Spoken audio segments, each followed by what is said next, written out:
You're listening to Himalayan Adventure by Vaile. Chapter 34. As the morning sun rose over the Himalayan mountains and the computer-controlled light levels of the underground city slowly brightened at the same time, Laheeti unzipped his sleeping bag and wearily sat up. Yawning, he glanced around the large room that he and his friends had called home for the past month. Gulbenkian and Twigger were sleeping on the floor next to him, both of them snoring softly. Laheeti's gaze lifted up to the first rays of morning light that streamed into the room through the half-open curtains at the window over Twigger. Perhaps my last morning here in Shangri-La, he thought to himself. Turning, he looked over at where Isabelle usually slept, a modest distance from the three boys. Her sleeping bag was neatly folded and placed against the wall. He frowned, rubbed his eyes, and looked again. Where the heck was she, he thought to himself. The young prince felt a brief pang of irritation that she didn't wake him up and tell him where she was going. Rising, he shook Gulbenkian by one huge shoulder and told him that he was going downstairs for breakfast. The royal bodyguard muttered something about going with him, then rolled over and resumed snoring. Twig seemed fast asleep as well, and Laheeti left him that way. Laheeti came down the steep spiral staircase to the lower level of the residence. The staircase was small and narrow, rather like one you would find in the interior of a ship. This was consistent with the design of the residence as a whole, every room of which was as compact as possible. Because Shangri-La was limited in size and the yeti population was always expanding, the buildings were as small as possible. Zaw's home was larger than most because his father was on the Shangri-La Council, a position that brought with it certain privileges. Despite that, the residence only had one guest room, the room that Laheeti, Twig, Isabelle, and Gulbenkian had been calling home since they arrived in the underground city a month ago. Zaw was sitting at the kitchen table, munching on toast. The teenage yeti's attention was focused on the computer tablet in front of him. Zaw's mother, dressed in a turquoise toga, smiled when she saw Laheeti. By the time he stepped off the spiral staircase, she had a bowl of cereal ready on the table for him. Zaw's mother, whose name was Sherry, was a much taller, more feminine and slightly more feline version of her daughter, Abby. There was something very familiar about her, and yet completely otherworldly at the same time. Her physique was tall, slim, and graceful, like so many of the yetis Laheeti had seen in Shangri-La. It seemed that the yeti were blessed, genetically speaking, when it came to staying in shape. "Thank you," Laheeti said shyly. He sat down next to Zaw and asked, "What are you doing?" "Computer game," the teenage yeti mumbled without looking up. "My favorite. The one where the yetis take over the world one country at a time." "Zaw," his mother exclaimed. "Sorry," he muttered. "Actually, it's one of the games downloaded from the internet and adapted for this tablet." "You mean you ripped it off?" Laheeti asked. Zaw shrugged. "Movies, games, music, whatever I can find. One of the perks of living in a secret underground city is that when you break the rules, the humans never know where to find you." Laheeti chuckled, then asked, "Do you know where Isabelle is?" "Her sleeping bag is folded up, so she must have gone somewhere." Sherry came over to the table. "You mean she's not upstairs?" she asked. Laheeti shook his head. "I've been awake for the last 2 hours and I haven't seen her," Sherry said. "Is it possible she got up earlier than that?" Laheeti shrugged. "Maybe she never came home last night," Zaw volunteered. His mother and Laheeti both looked at him sharply. "Zaw, is your sister upstairs?" she asked. Zaw shrugged indifferently. "How should I know?" he muttered. In the blink of an eye, his mother snatched the computer tablet from his hands and put it on a nearby bench. "Hey, I'd almost finished that level," Zaw complained. His mother pointed towards the stairwell and her voice became stern. "Go upstairs and find out now," she growled. With a sigh, he stomped upstairs and disappeared from sight, then returned to the table a short time later. "She's not up there," he stated. "Her bed is made up like Isabelle's. Either they went out really early this morning or they didn't come home last night." Sherry looked concerned. "Where did you all go yesterday?" she inquired. "To see the fireflies," Zaw answered. "And Isabelle and Abby were with you when you came home?" Sherry pressed. "Yes, but they didn't come inside," Zaw replied. "I figured they would come in afterwards." Sherry's look of concern remained. "Where did they go?" she asked. Zaw shrugged and said, "I dunno, didn't see 'em leave." Laheeti shook his head. "I didn't see them either," he added. Zaw's mother folded her arms across her chest and glanced upstairs. "It's not like Abby to stay out all night," she mused. "And Isabelle too. I hope everything's okay." "They'll be fine," Zaw declared. "They probably went to an internet cafe and fell asleep or something." But his mother shook her head as her certainty that something was amiss deepened. "I'm not so sure," she remarked. Just then the doorbell rang. Zaw jogged down the hallway, opened the door, and greeted Pemba, then the pair returned to the kitchen. Pemba, you don't know where Abby and Isabelle are, do you? Asked Sherry. The Nepalese boy shook his head. Not here, I take it, he asked. No, Sherry replied. He thought for a moment, then said, Last night I saw them head up the street towards the Upper East Side. Sherry faced her son. Could you have a look for them? She asked. Come on, he complained, gesturing angrily. They could be anywhere. It might take me hours to find them. She collected some plates from the table and moved over to the sink. You've got a good nose. You'll sniff them out faster than that, she stated. Zaw snatched the computer tablet off the bench and slumped down in a seat at the table. Pemba patted his dejected friend on the shoulder. Don't worry, we'll help you, he said reassuringly. Zaw snorted. Great, just what I need, he muttered. Human noses are about 1,000,000 times less sensitive than mine, so you'll both be a real help. Go right now, Zaw, his mother called out, glancing over her shoulder. Laheeti raced upstairs, changed into a toga. He was quite comfortable wearing one now and sandals, then left the residence with Zaw and Pemba. The trio made their way along the street, which was mostly empty of pedestrians at that early hour of the morning, heading in the direction that Pemba saw the two girls going last night. Laheeti hurried along beside Zaw. So how exactly are you going to sniff Abby out? He asked, curious. The teenage yeti flexed his nostrils and made conspicuously sniffing sounds. How do you think? He replied. So you don't have to sniff an item of Abby's clothing before you start? Laheeti asked. That's what search and rescue dogs do back on Vavu. Do I look like a search and rescue dog to you? Retorted Zaw. No, I don't have to sniff a piece of her clothing. I already know what my sister smells like. Laheeti made a face. Dude, that sounds totally wrong, he exclaimed. Zaw stopped and eyeballed the islander boy. Are you trying to take the piss out of me? He growled. I'm just saying that if I had a sister, I would not want to know what she smells like, Laheeti explained. Zaw resumed walking. Well, yetis don't get a choice, he said. We can smell so good that we can almost see with our noses. If you had a sister, you would see her, right? You mean you can actually see out of your nose? Exclaimed Laheeti. Like it's a third eye or something. Are you completely daft? Zaw scoffed. I can't literally see out of my nose, you idiot. What I meant was that everywhere I go, the air is filled with hundreds of scents, and breathing in a lungful of it kinda paints a picture in my mind. The yeti glanced at the human boy darkly. You wouldn't understand. Trying to explain it to you is like trying to explain a sunset to a blind person. So I won't bother except to say that, for me to have a nose as crap as yours, I'd have to jam a couple of socks up my nostrils. Clean socks or dirty socks? Laheeti queried. Zaw rolled his eyes. The point is, that's how bad your sense of smell is compared to mine, he said. Given that I don't have to smell my relatives, maybe that's a good thing, Laheeti stated. You have a brain the size of a peanut, you know that? Zaw retorted. Laheeti nodded understandingly. That's what my parents tell me, he answered. But I think I'm starting to get it. You see better, smell better, and hear better. Basically, you're a super version of me. Zaw grinned. Now you're catching on, he declared. Well, if that's the case, Laheeti began, how come when you do a number 2 it sticks to your... Zaw interrupted him and said, You've been talking to Pemba, haven't you? How did you guess? Laheeti began but stopped when Zaw abruptly held up a silencing finger. The yeti turned his head this way and that, sniffing at the air. Then he pointed towards some stone stairs that were covered by a canopy of tree branches. At the top of the stairs was a narrow path that led away from the residential street and into a park. This way, declared Zaw. He moved up the steps, 2 at a time. Laheeti and Pemba followed. After several minutes walking, they were deep within a rainforest, the dense green foliage damp with the residue of a morning mist. Small birds flitted among the branches over their heads, and unseen creatures scurried through the undergrowth at the edge of the path. This seemed like the last place that Abby and Isabelle would have come the previous night. Laheeti wondered if Zaw had lost the girl's scent, assuming he ever had it in the first place. Twice more Zaw paused and sampled the air, deciding which way to go.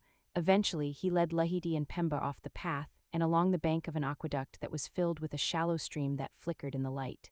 They continued in that direction for 10 minutes, moving in single file. Just as Laheeti was beginning to lose faith in the search, they came to a small bridge that spanned the aqueduct. In the middle of the bridge was a bench seat and a large stone statue that had fallen over, lying face down on the ground with one arm broken off. If it was the result of vandalism, this was the first time Laheeti had witnessed it in Shangri-La. Zaw stopped at the statue. Abby and Isabelle were here, he said, and somebody else was with them. He he sniffed the air. A human, one of the silver-haired giants. Pemba and Laheeti exchanged a look. Which one? Pemba asked. Can't tell, Zaw replied. They all smell exactly the same, which is odd because everybody smells a little bit different. It's like they're 3 copies of the same person. I always wondered about that. Laheeti saw some thin strips of red fabric lying on the ground. He picked one up and examined it with a frown. Looks like clothing material, he suggested. Zaw took it from him and moved the fabric under his nose, catching its scent. Yes, this is human clothing, not toga material, he explained.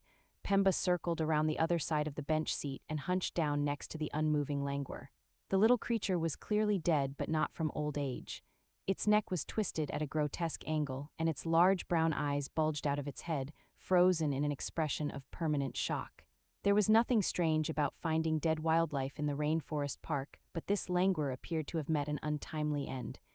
Near its body were several parallel slashes, about 10 centimeters long, carved in the heavy timber surface of the bridge. Leaning closer, Pemba said, "They aren't claw marks, are they?" The teenage yeti extended the razor-sharp claws on his left hand and slotted them into the grooves in the bridge. An almost perfect fit. There was no question that the slashes were the result of a yeti's claws being raked along the timber surface. In combination with the damaged statue, the dead langur, and the shreds of clothing, the bridge was beginning to look like the scene of a violent struggle.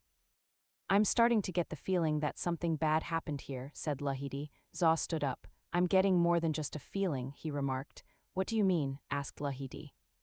"I can smell it," Zaw said. "You already said that you can smell Abby and Isabelle," said Laheeti, and one of the silver-haired giants. "Yes, but I can smell something else as well," Zaw explained. "What's that?" asked Laheeti.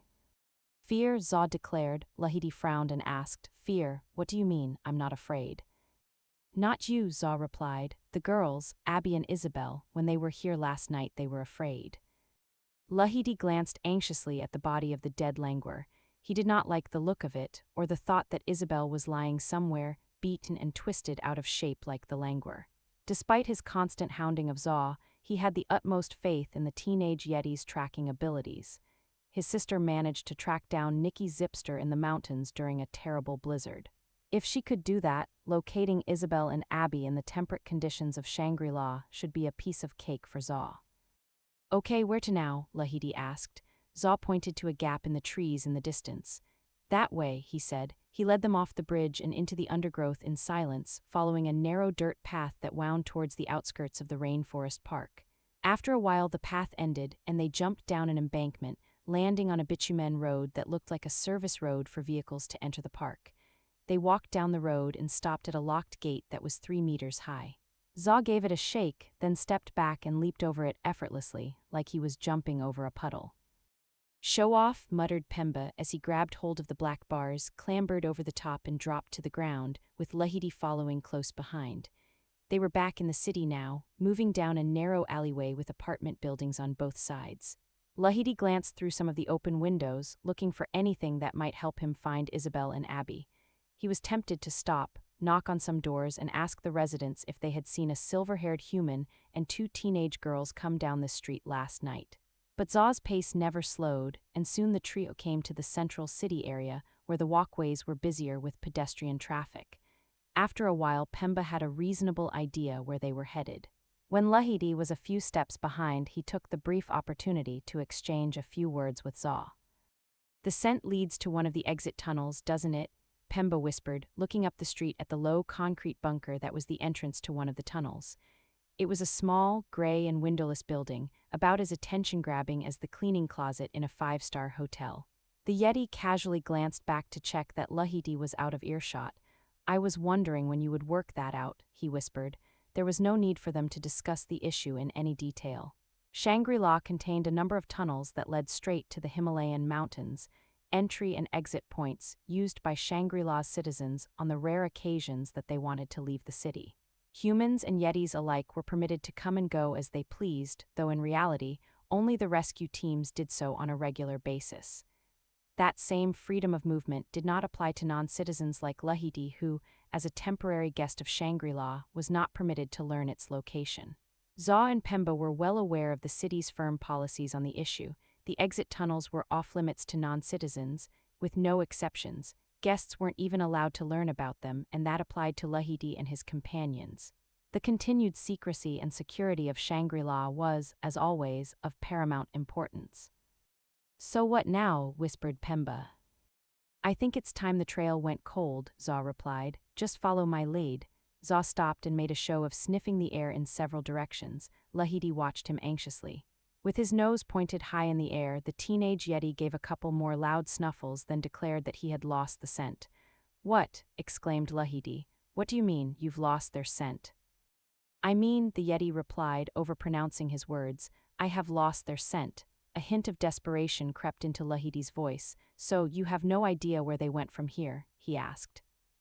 "Right," Zaw lied. Laheeti moved away, running his eyes round the area looking for any traces of Isabelle. He circled around, then came back. "So what do we do now?" he asked. "I say we go and speak to the police," said Zaw. "Maybe somebody saw something last night and reported it." "And if the police don't know anything," Laheeti pressed.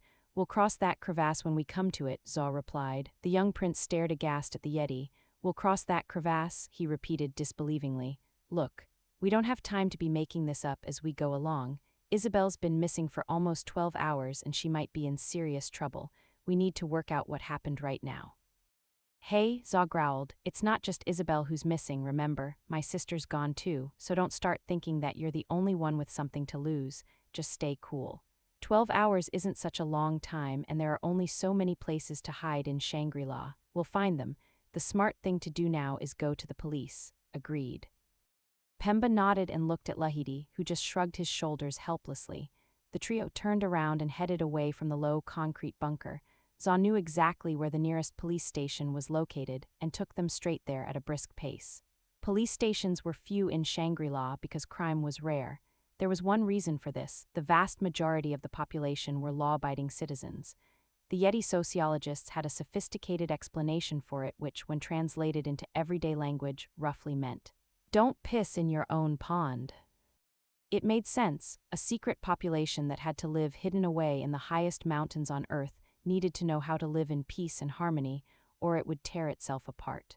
There were always a few youngsters who stirred up trouble, but their behavior usually mellowed by the time they reached adulthood. Pemba pointed out a police station up ahead. Laheeti was expecting to see a reassuringly large building bustling with huge, uniformed yetis ready to solve the mysterious disappearance of Abby and Isabelle, but he was disappointed. The building was a single-story affair, more of a police box than a police station. Inside was a small reception area with a blue desk on one side and a solitary yeti wearing a uniform toga waiting behind it. He glanced up sleepily as the trio entered the room. Speaking in Yeshan, Zaw explained his concerns about the missing girls. The police officer asked a few questions which Laheeti couldn't understand, but judging from the officer's bored expression, he wasn't about to call in a crack team of detectives to get to work on this one. Then Zaw handed over his Shangri-La ID card and babbled some more Yeshan language at the officer. Laheeti nudged Pemba. "What are they saying?" he whispered. "Zaw wants the officer to do a movements check on Abby to see if she's still in the city," Pemba explained. Laheeti frowned. "A movements check?" he asked uncertainly. "If she left Shangri-La, her departure will be recorded in the police computer," Pemba added. "What about Isabelle?" Laheeti asked. "We can't check her because she's a non-citizen," Pemba said. The officer issued instructions to the computer, then said something to Zaw. Pemba translated. "Abby left the city through one of the exit tunnels last night and hasn't returned." Laheeti chewed his fingernails nervously. "Was she alone?" he asked. Pemba shook his head and said, "Not sure. He's checking for any video of her departure." The computer monitor flickered, and whatever the officer saw on it caused him to suddenly stand up straight and grunt with surprise. He spoke rapidly to Zaw, then spun the monitor around so that the three teenagers could see the image. It was a grainy black and white image, taken from a ceiling-mounted camera looking down on a short stretch of dark corridor. In the bottom right-hand corner, a digital clock displayed the time, 1:04 a.m., and an alphanumeric code that identified the corridor and camera location. For 5 seconds the corridor was empty. Then a bulky silhouette appeared, lumbering towards the camera, carrying something under each arm. It took Laheeti a moment to realize it was Flat Top wearing mountain-climbing attire, and to Laheeti's horror, the things under his arms were the struggling figures of Abby and Isabelle. The giant's silver hair shone brightly on the monitor, and as he passed beneath the camera, his eyes flicked up and stared directly into the lens. Then he was gone, out of camera range. The image replayed, and they watched Flat Top walk towards the camera again until the image paused with Flat Top's gargoyle-shaped head filling the monitor, his determined black eyes glaring up. The officer was already on the phone, talking rapidly. "Holy crap," exclaimed Laheeti. "Flat Top's kidnapped them." Pemba studied the image. "Is it just me," he began, "or does that expression on Flat Top's face seem more like the evil Flat Top that we met on the way to Shabrubesi, and less like the fun-loving, life-affirming version of Flat Top that woke up after the avalanche?" "I never did trust the fun-loving version," commented Laheeti. "Too bad you didn't say so at the time," Zaw said dryly. "It's a bit late now." "Look, he tricked us all, okay?" said Pemba. "Let's not dwell on it. The point is, he's kidnapped Isabelle and Abby and we need to get them back." "We do," agreed Zaw, "but we won't be doing it alone. This is about to become a lot bigger than just us." "What do you mean?" asked Laheeti. "A non-citizen just kidnapped a yeti and took her from the city," Pemba said. "We have no idea where they're headed, but we have to assume the worst-case scenario." "Which is?" asked Laheeti. "That Flat Top has kidnapped Abby in order to reveal our existence to the world," Pemba explained. "If she ends up on the front page of every major newspaper, that's really going to blow our secret existence out of the water. In no time there will be humans crawling all over the Himalayas looking for Shangri-La. We won't be able to set foot in the mountains ever again. And if the world finds out that Abby can talk..." Zaw left the sentence hanging, then nodded towards the police yeti. "So needless to say, this is a really big deal," he said. "The officer over there is making some calls, trust me. In a few minutes, the snow is about to hit the fan." The officer became more and more excited while he was talking on the phone. When he finished his last call, he guided the trio down a short corridor and into an elevator that took them to an underground level. Evidently, the police station was larger than it appeared from street level. They were led to an executive boardroom, well furnished with a central table and a large flat-screen television on one wall. The officer told them to wait there, then he walked out and closed the door behind him. They stood around for a few minutes talking about what might happen next. Zaw confirmed that they were not under arrest but that the officer wanted them to wait for further instructions. Laheeti paced back and forth, frustrated by the delay, and eventually slumped down in one of the dozen or so yeti-sized chairs that were arranged around the central table. 15 minutes later, there was no sign of the officer and they lapsed into a brooding silence. Just as Laheeti was considering sneaking out of the police station, the door opened to reveal their traveling companions standing in the corridor. Gulbenkian, Twig, Burnmaster on crutches, and Nikki Zipster sitting in a wheelchair. They came into the boardroom and greeted Laheeti, Pemba, and Zaw, then sat down around the table. Nikki, who looked much improved since Laheeti last saw her, wheeled herself into a spot next to him and smiled. "Not ready to climb any mountains yet," she said, "but I can get around Shangri-La all right." Gull pointed a stern finger at his young charge.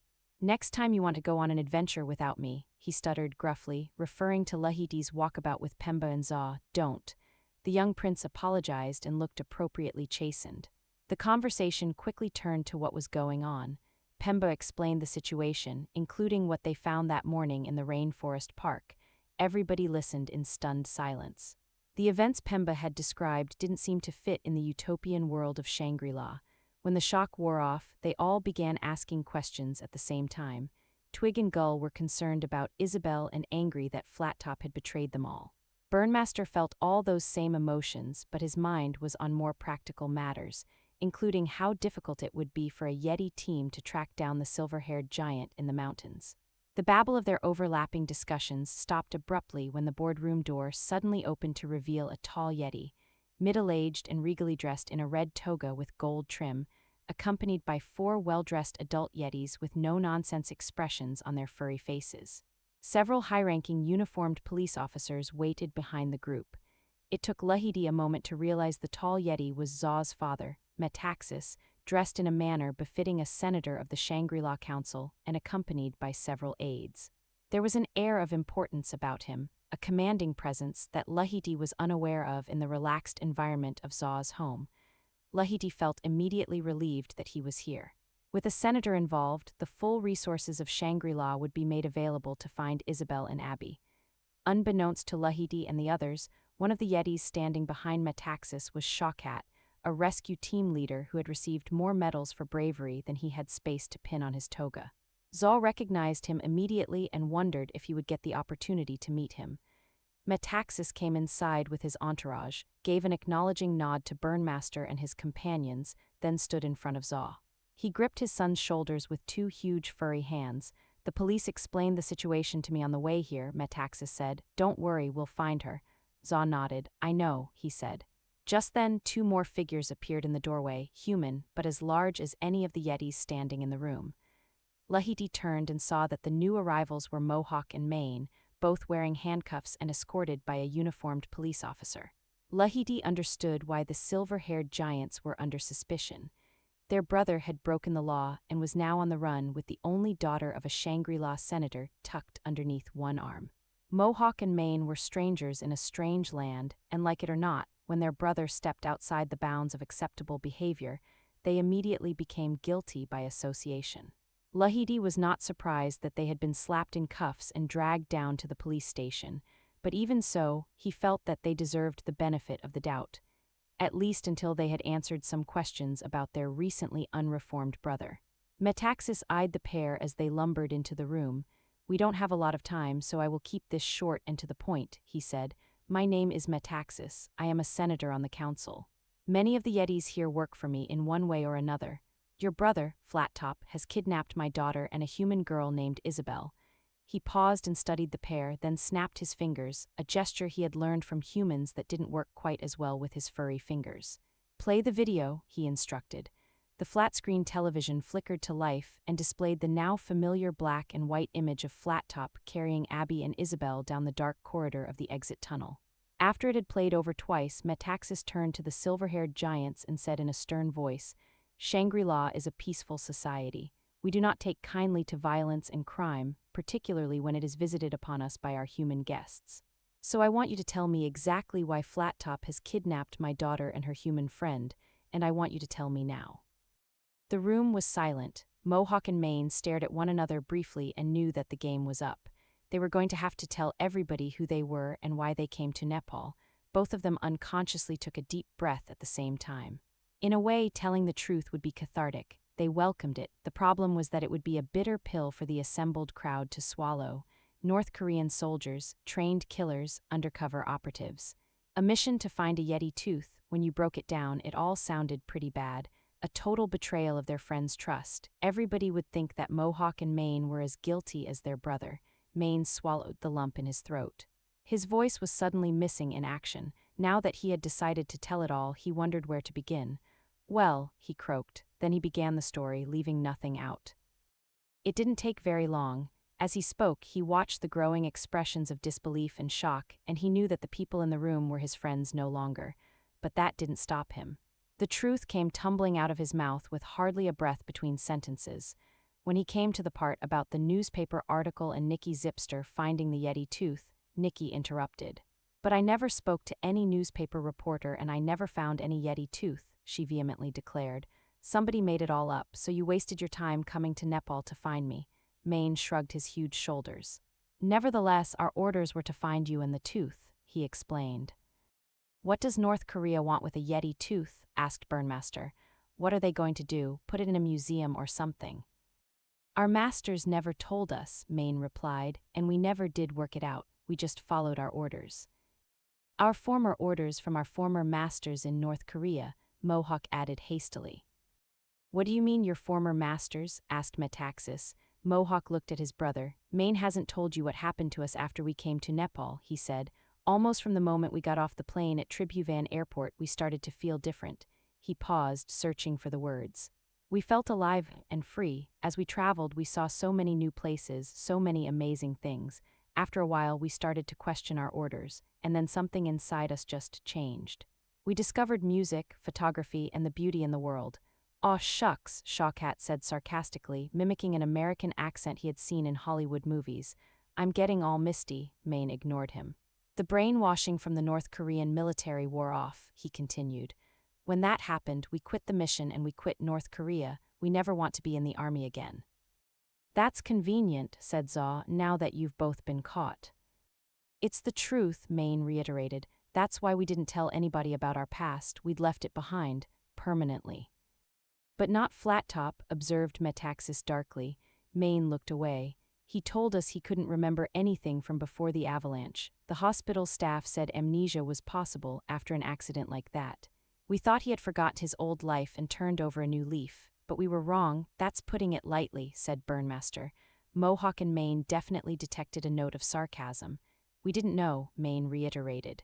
So you say, replied Zaw, but why should we believe you? Maybe your job is to distract us while Flat Top gets away with Abby. I think you're both full of it.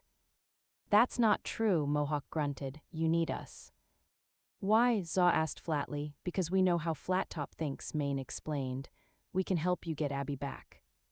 And Isabelle, added Laheeti. Don't forget about her. If it was up to me, said Zaw, eyeballing the GXs, we'd take you to the mountain we found you on, dig a deep hole in the snow, and put you both back in it. That's enough, Zaw, Metaxas said, holding up a calming hand. He stared at Maine with steely blue eyes. If you really want to help, you can start by explaining why you are half gorilla and half human. The room full of angry stares that were directed at the two GXs all swiveled towards Metaxas and became looks of confusion. Mohawk and Maine were equally perplexed. What? Maine asked. You heard me, Metaxas said. This morning I received an urgent report from the hospital that treated you both after you were brought to Shangri-La by the rescue team. The doctors noticed anomalies in your physiology, so they ran some tests. It turns out you're not normal. Don't need to be a doctor to work that out, muttered Zaw. Your genetically engineered clones, half gorilla and half human, Metaxas continued. The product of cutting-edge technology, the report said. I only wish I had received the report 24 hours earlier so that I could have done something useful with it. Burnmaster clapped his hands together. I knew it, he exclaimed. I knew there was something strange about them. Half gorilla, said Twig. Does that mean their mother met a gorilla and you know? Did the nasty, smirked Zaw, finishing Twig's sentence. Pemba made a face and said, I'm pretty sure there are laws against that. Laheeti agreed. I'd rather not think about it, he remarked. More comments were made, but Maine didn't hear them. His vision began to swirl faster and faster as everything he believed about himself came crashing down. A rush of sound and memories thundered through his head, sweeping away the last of the lies that he had been fed by the North Korean regime. Then his mind became quiet, and everything was suddenly crystal clear. Yeti cross test subjects, he murmured. Metaxas frowned. What did you say? Maine looked up. Yeti cross test subjects, he repeated. That's what the Grand Marshal was talking about before we came to Nepal. He said, once we have created a few successful batches of Yeti cross test subjects, we can liquidate the GXs and direct all of our resources to creating the next generation of super soldier. I never knew what Yeti cross test subjects meant, but now I do. It all makes sense. What makes sense? Asked Zaw. Don't you see? Maine exclaimed. North Korea is trying to make the perfect soldier. We're gorilla cross test subjects, prototypes. The first of our kind, but we're imperfect, and the North Korean scientists think they can do better. That's why the Grand Marshal sent us to Nepal to find a Yeti tooth. He doesn't want to reveal Abby to the world. He wants her DNA. He wants to make an army of soldiers that are half Yeti and half human. It sounded like an abomination. We've got to stop them, exclaimed Burnmaster. How? Asked Laheeti. We don't even know where Flat Top is headed. Can a rescue team track him down? Stammered Gulbenkian. We'll have to, replied Zaw. The sooner we get going the better. Metaxas loudly cleared his throat and the hubbub died down. If you really want to help us, he said to the two GXs, then tell us how you were communicating with your masters in North Korea. Maine didn't hesitate to answer. By Hotmail, he said. You mean by email? Metaxas asked. Yes, Maine replied. Metaxas paused and said, You're kidding, Maine shrugged. No, he replied. We just pretended to be tourists writing to our father. What's the email address? Metaxas asked. gorillaman123@hotmail.com, said Maine. One of the aides standing next to Metaxas immediately began typing on a handheld computer tablet. Zaw scratched the back of his head. Wait a minute, he scoffed. Did you say the address is gorillaman123? Yes, Maine said. So let me get this straight, Zaw began, stunned at what he was hearing. You're as big as a gorilla, you look like a gorilla, and you have an email address that has the word gorilla in it. But it never occurred to you that you're half gorilla? Maine shrugged. Zaw rolled his eyes. Right, he laughed. Increased strength, but clearly not increased intelligence. The aide accessed the homepage and Maine told him the account password. Moments later, the last message sent from the email address was displayed on the flat-screen television for everybody in the boardroom to read. The message read as follows: Email from grandmarshal@hotmail.com. Thanks for your email. We're very much looking forward to seeing you and your new friend. In fact, we've decided to meet you in Nepal at the airport. We're flying in on a commercial aircraft. No need for you to book your flight home. We've already made the arrangements. All you need to do is stay out of trouble and be at the airport tomorrow night. We'll take care of everything else. A lot of your family will be there too, so keep an eye out for us when you arrive. Mohawk and Maine read it slowly, word by word, their lips moving silently as they read. It took them the longest time to read the email, but they were the fastest to understand its meaning. North Korea is sending an aircraft to the airport tonight, filled with soldiers to pick up Flattop and Abby, Maine explained. Tonight, exclaimed Zaw. It's already 2 o'clock. How are we gonna get to the airport in time to stop them? It's easily a half-day hike down to the base of the mountain, and then another day to get to Kathmandu. We'll never get there in time. The yetis accompanying Metaxas agreed with despairing looks that the distance between Shangri-La and Kathmandu simply could not be covered by sunset, even by the fittest of rescue teams. Burnmaster was pacing back and forth. There must be a way, he stated. How has Flattop gotten to Kathmandu so fast?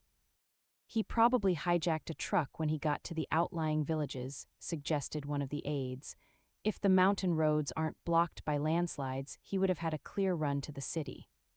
So can't we do the same thing? Burnmaster queried. Sure, but it won't get us there in time, the aide explained. Flattop's got a head start of half a day. And even if we did, another aide said, a full-size Yeti rescue team would run a big risk of being spotted in the truck on the way to Kathmandu. What about if the truck was covered? Asked Laheeti. Nobody would be able to see what's in the back, right? Maybe, replied the aide, but who knows if we would find such a truck in time. So are you saying that we cannot put a rescue team in Kathmandu by sunset tonight? Bellowed Metaxas. My daughter's life is at stake, so I don't want to hear excuses, I want to hear answers. Nobody would look the senator in the eye. Then Shawkat stepped forward. Actually, now that you mention it, I can think of a way, he said. But it'll be risky and only a handful of us would be able to go, and if this is going to work, there isn't a moment to lose. We'll need to get over to the Ministry of Science right away. Well, I'm listening, said Metaxas. Shawkat started to explain his plan. That is the end of this chapter. To listen to the next chapter on YouTube or to purchase the digital ebook from Amazon, see the links in the description.